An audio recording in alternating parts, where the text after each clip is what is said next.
I stand against police corruption with Louise Pugh. When they seen the footage out of their police officers sniffing cocaine in a traffic car who tried to intimidate me, and also one of them was stealing from his own police force, stealing everything like handcuffs, pepper spray, guns. He was in charge of firearms. And I was a policeman who was in charge of the firearms in town. Out of control. The three of them were out of control. I was told to shut my mouth, a boy, and I have. But you know now, I ain't shut my mouth. What he did to my son. I spoke to Inspector Gray on the phone, and he told me that I had one of his colleagues sacked, and he's going to make my life a misery. And to be honest with you, he has, you know, to think that a police officer could go to them lengths to set to my son. And when you got a barrister and a local solicitor who we use told me that my son being victimised because I got police officers sacked for stealing from their own police force and taking cocaine and anything else they were doing wrong. And it's like a bad dream, like, you know. After all the bullying and everything else he did to my son in an interview, he pulled out of the case. For what, like, you know, the boy is totally innocent. He did nothing wrong. My son Joe, he's very quiet, very respectful, and everybody meets Joe says he's a credit to me, you know. I swapped cars because I had to take the car to get tyres fitted, and he was getting left overnight. There was a car in front of me that was speeding. He hit her, and then that's where he hit a woman coming out of a petrol station, and it killed the woman. I came after that. I went around the crash. I parked the car exactly where it was meant to go. I went home from that night, and I got arrested the following day in the afternoon on death by dangerous driving on a charge. Articles reporting the event referred to the two as boy racers and described the death as a result of an impromptu race between friends. Some even claiming both cars were travelling up to 70 miles per hour in the lead up to the crash. But the evidence for this falls short. Do you know who he is? No, I don't know. I got told his interview that he said that he didn't know me. He wasn't trying to race me. I wasn't trying to race him. Nothing to do with me. He doesn't know me. A few months on, we've gone up for our second interviews. Mine stayed exactly the same, because mine, like, it's the truth. But his is changed, trying to turn it around on me. Joe was only doing about 40 miles an hour. He was about 5 seconds behind the other fella. The other fella was speeding. No argument about that, and no argument in respect of Joe. But to say that he was the cause of the crash is beyond my comprehension. He stopped.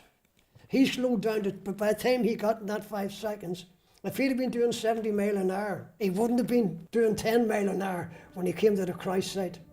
No way. You couldn't do that if you were doing 70 miles an hour. They came straight for me.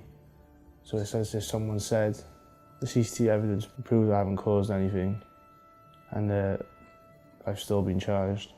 My son's phone, I sent an email to the solicitor saying, can I have my son's phone back, please? I don't want any messages deleted off it because I wanted to use them as evidence, because what Joe texted me on the night.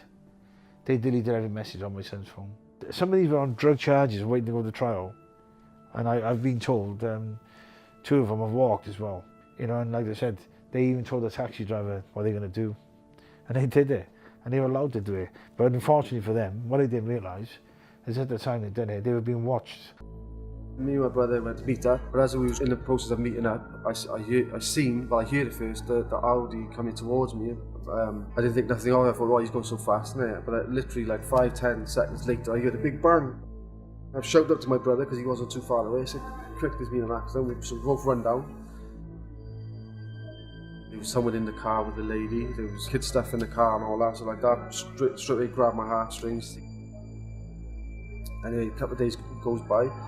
My brother rings me and says, oh, listen, that woman has died. They want you to be a witness. Will you still up for that? I said, yeah, no problem at all. And then when we met up then, he was telling me, like, basically what to say. He said to me, this is what he saw. So I just went along with him. So you agreed to lie? I agreed to lie, yeah. I agreed to lie. During a witness statement, investigators must remain completely impartial. But Andrew claims he was pressured into adjusting his statement, and even that he was fed information by the police. And what we did say is that the Audi come past and a black Golf come behind it, really fast, quite close together. And as I was telling the officer this, he said, how fast would you say they were going? And I said to him, really fast. I couldn't give him an approximate thing. He said, would you say motorway speeds? And I said, yeah, I'd say about motorway speeds. I would estimate as a driver myself, they were doing what looked like motorway speeds, a minimum of 90 miles per hour. He asked me what distance they were, and I said, I don't know. Oh, the length of this room? And he said, what would you say that, about a metre? So, because he's the officer, I thought that, yeah, he knows what a metre is, and he said the length of this room. My initial thought was that the Audi and the Golf may have crashed, as they'd been so close when they passed me. I could see the front of the Golf was only a metre or so behind the rear of the Audi. No, not. A metre? I mean, how far is a metre anyway? A metre's like... Width was 2. Oh, yeah. Yeah.